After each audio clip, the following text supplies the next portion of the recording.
देश में मोदी जी के बाद कोई हिंदुत्व का चेहरा तो मानने लगे राज सिंह। जिस समय लालू जी का जंगल राज था और मुजफ्फरपुर सिंगल हम इकलौता वर्कर है जो करीब 30 दिनों तक इसी मुजफ्फरपुर जेल में हम रहे हैं। तो आपके आइडियल नेता कौन से हैं? आइडियल नेता हमारे राधा मोहन सिंह जी। उम्मीदवार कोई भी हो, सब लोग कमल निशान पर ही मत करेंगे। मतलब चेहरा से कोई मतलब चेहरा से कोई मतलब नहीं, कमल निशान। बिहार में चुनाव होना है, यह आप सब जानते हैं, और चुनाव कितना नजदीक है ऐसा माध्यम है सोशल मीडिया का माध्यम जिससे सब कोई वाकिफ है। यह आप लोग को संज्ञान भी होगा, जानकारी भी होगी कि संभवतः जो आने वाला 7 तारीख है, आचार संहिता भी लग जाएगा, नोटिफिकेशन भी जारी हो जाएगा।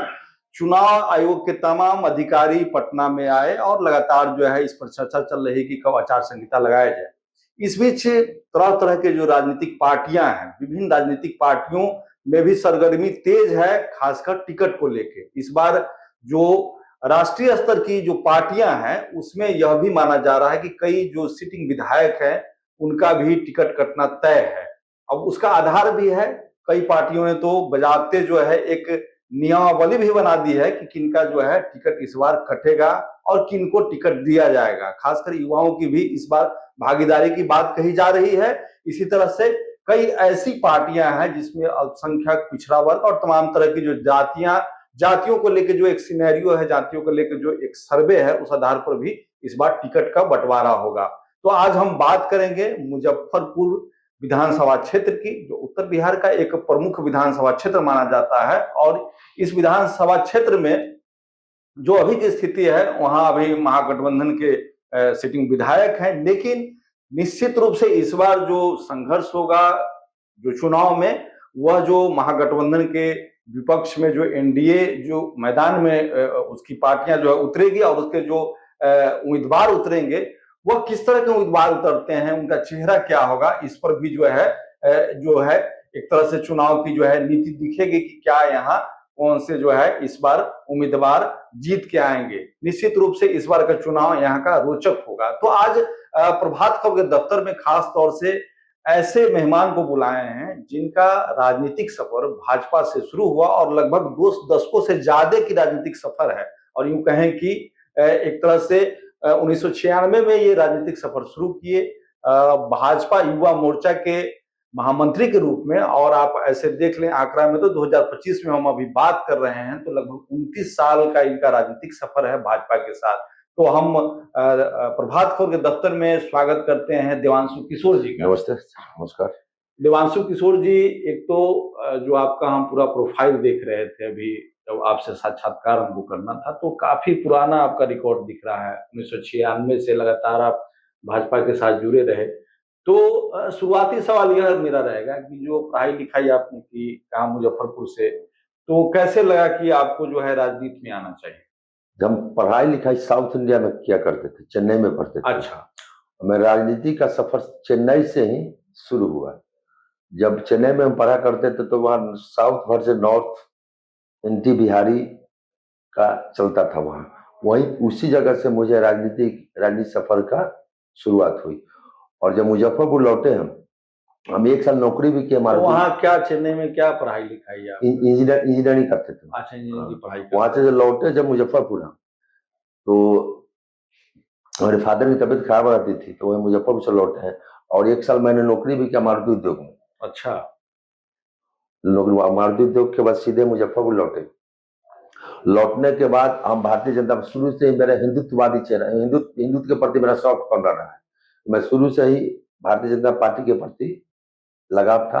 मैं भारतीय जनता पार्टी ज्वाइन किया और तब से अभी तक हम भारतीय जनता पार्टी में ही। और मुजफ्फरपुर में उस पीरियड में बीजेपी में आए थे जिस समय लालू जी का जंगल राज था और मुजफ्फरपुर सिंगल हम इकलौता वर्कर है जो करीब 30 दिनों तक इसी मुजफ्फरपुर जेल में हम रहे हैं, बिहार बंद के दौरान। अच्छा। बिहार बंद के दौरान जंगल राज उस समय बिहार बंद के दौरान 30 दिनों तक मुजफ्फरपुर केंद्रीय कारा में थे। और हमसे पुराना वर्कर भारतीय जनता पार्टी का मुजफ्फरपुर जिला में सुरेश शर्मा के बाद मेरा ही स्थान। ठीक बात है। आप सुरेश शर्मा की चर्चा किए, पहले वो यहाँ नगर विकास मंत्री भी रह चुके हैं इलाके का, और विकास की भी बात करेंगे हम। सवाल जो है भले आपको करवा लगे, लेकिन हम पूछेंगे जरूर मुजफ्फरपुर के विकास के बारे में। लेकिन उससे पहले हम यह जानना चाहते हैं कि जो पूरा भारतीय राजनीति है या जो बिहार की राजनीति है, तो आपके आइडियल नेता कौन से हैं जिनको आप देख करके समझते हैं कि राजनीति इस तरह की करनी चाहिए, ये बढ़िया राजनीति करते हैं, लोगों के लिए राजनीति करते हैं, समाज के लिए राजनीति करते हैं, ऐसे कौन से नेता? आइडियल नेता हमारे राधा मोहन सिंह जी, अच्छा, मोतिहारी के मोतिहारी सांसद हमारे गुरुदेव वही, उन्हीं को देख देख कर ही राजनीति का कहारा सीखे। अब लगातार जो है, अब तो काफी एज भी हो गया, लेकिन लगातार सांसद है। मोतिहारी का विकास उन्हीं के नेतृत्व में हुआ है।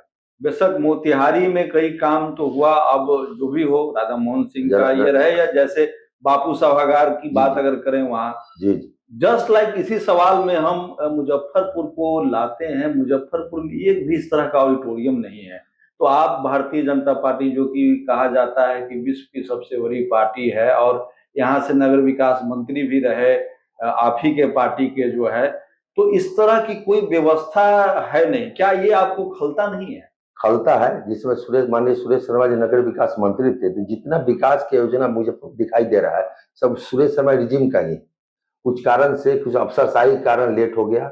और जहाँ बापू सभागार है 2017 में मुजफ्फरपुर, बेतिया और मोतिहारी 3 जगह पास हुआ था। उसमें माननीय कला संस्कृति मंत्री थे माननीय प्रमोद कुमार जी, उन्होंने पास किया। तो उसमें धर्मेंद्र कुमार जी डीएम थे। हम लोग देख रहे थे सेंट्रल स्कूल जहाँ जगह नहीं मिलने के इतना लेट हो गया। शिलान्यास हो गया है, 2 साल के अंदर सभागार मिल जाएगा मुजफ्फरवासी।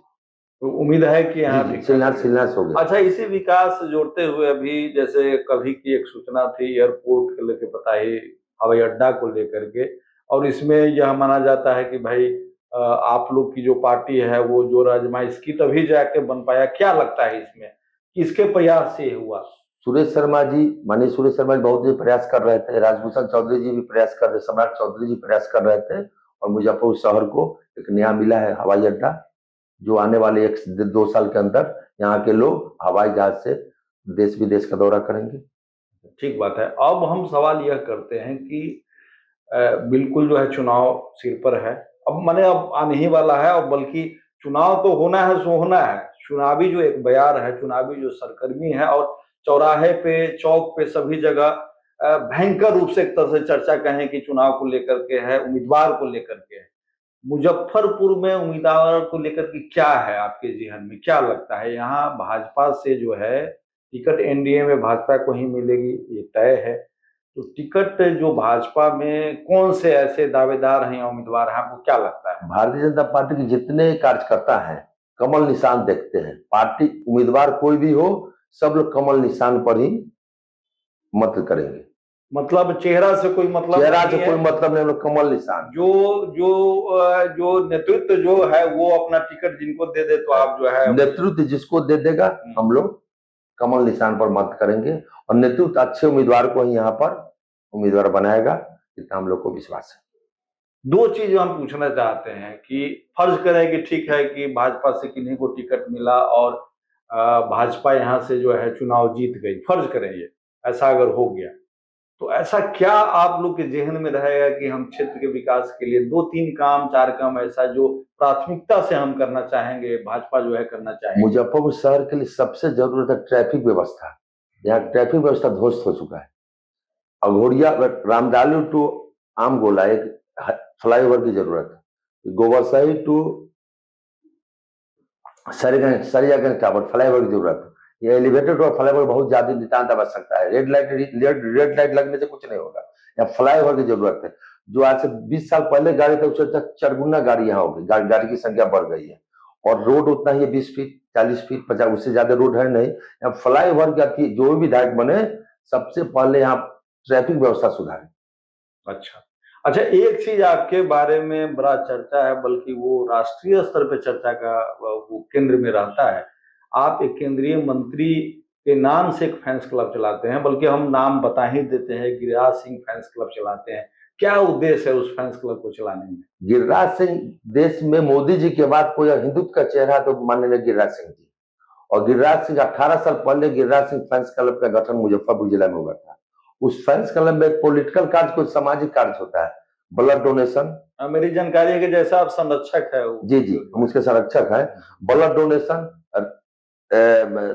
वृक्षारोपण, कांवड़िया सेवा शिविर, नवरात्रा में 9 दिन नवरात्रा के समय फलहार का आयोजन किया जाता है। फिर छठ महोत्सव होता है। अच्छा, छठ महोत्सव में जो गरीब तबके के लोग, उनको छठ का पूरा तो सामान, ये केवल इस जिले में है कि इसका विस्तार हर बेगूसराय में है, वैशाली में है, मोतिहारी में है। अच्छा, उसका सभी लोग अलग अलग अलग सब लोग करते हैं। मतलब हर लगभग हर डिस्ट्रिक्ट में है। मैक्सिमम करीब 8 या 9 डिस्ट्रिक्ट में, मैक्सिमम हर डिस्ट्रिक्ट में है। अच्छा, तो इसका उद्देश्य इस तरह से जैसा आप बताया जो है, मैंने मुजफ्फरपुर में ब्लड डोनेशन, जब ब्लड किसी की जरूरत होती है सबसे पहले हम ही से संपर्क लोग करता है। ठीक बात है। इसका कार्यालय इमली चट्टी में होटल आस्था में है, प्रदेश कार्यालय। ठीक है। और अंतिम सवाल, बड़ा अच्छा लगा बातचीत करके। अंतिम सवाल यह है मेरा कि जो आपका प्रोफाइल हम देख रहे थे, भारतीय जनता पार्टी से जुड़ने का प्रोफाइल, जैसा कि हम शुरुआती में भी बताया कि लगभग 29 साल का सफर है आपका, और 29 साल एक बड़ा, मैंने 2 डेकेड, मैंने 2 दशक से ज्यादा का एक सफर होता है किसी पार्टी में। और निश्चित रूप से कोई भी अगर कार्यकर्ता ही जुड़ता है अगर, तो उसका एक मोटो रहता है कि हम ऐसे पद पर जाएं, ठीक है मंत्री नहीं विधायक बने, उस तरह से बने और लोगों की सेवा करें, क्षेत्र का विकास करें। तो आपके मन में ऐसा मतलब वो विचार आता नहीं है टिकट पार्टी दे, ऐसा कुछ जो है मन में अपेक्षा लालसा है कि नहीं? इस बार लालसा है। प्रदेश नेतृत्व और केंद्रीय नेतृत्व पर मुझे पूरा विश्वास है। इस बार मुजफ्फर नगर विधानसभा में किसी समर्पित कार्यकर्ताओं को ही टिकट देने का काम करें। तो सवाल यह है कि ये तो सभी कहते हैं कि हम समर्पित हैं, इसका पैरामीटर क्या रहेगा ये बताइए। प्रदेश नेतृत्व केंद्रीय नेतृत्व देखेगा किसका पैरा, उन पर निर्भर है। मतलब जो प्रदेश नेतृत्व और केंद्रीय नेतृत्व जो है, जो भी तय करेगा। ऐसा नहीं है कि अगर टिकट नहीं मिले तो आपको फिर लगे कि नहीं हम काहे जो है टिकट नहीं मिला और मेरे साथ जो है नाइंसाफी हुई है, ऐसा कुछ? ना, ऐसा कुछ नहीं। 29 साल हो गए तो ऐसा कुछ नहीं। पार्टी के निर्देश नीति पर पूरा विश्वास हमको है। पार्टी जो भी करेगी इस बार अच्छा करेगी। चलिए, बहुत बहुत आभार आपका जो है, आप दफ्तर आए प्रभात खबर का। तो ये थे देवांशी किशोर जी, और इन्होंने बेबाकी से अपनी बात रखी कि पार्टी नेतृत्व अगर टिकट नहीं भी दिया वहां से अगर, तो हम पार्टी के साथ 29 साल से लगातार खड़े हैं और आगे भी खड़े रहेंगे। लेकिन एक उम्मीद की किरण जरूर है कि पार्टी जो है इनको टिकट दे और ये जो है विधायक बन के क्षेत्र के जनता की सेवा करें और उस तरह से क्षेत्र का विकास करें। मेरे कैमरे के पीछे हैं माधव और मेरा नाम है पवन प्रत्यय। फिर हम इस तरह के नेताओं से मिलवाएंगे जिनका एक किसी पार्टियों के साथ दशकों का सफर रहा है और लगातार जो है समाज सेवा और इस तरह की पार्टियों के साथ जो है अपनी बॉन्डिंग जो है लगातार कायम रखते हैं। आप प्रभात खबर में बने रहें। मेरे सोशल मीडिया जो फेसबुक चैनल है, मेरा यूट्यूब चैनल है प्रभात खबर का, उस पर आप देखते रहें। तब तक के लिए शुक्रिया। प्रभातखबर.com, विश्वास वही, रफ्तार नहीं।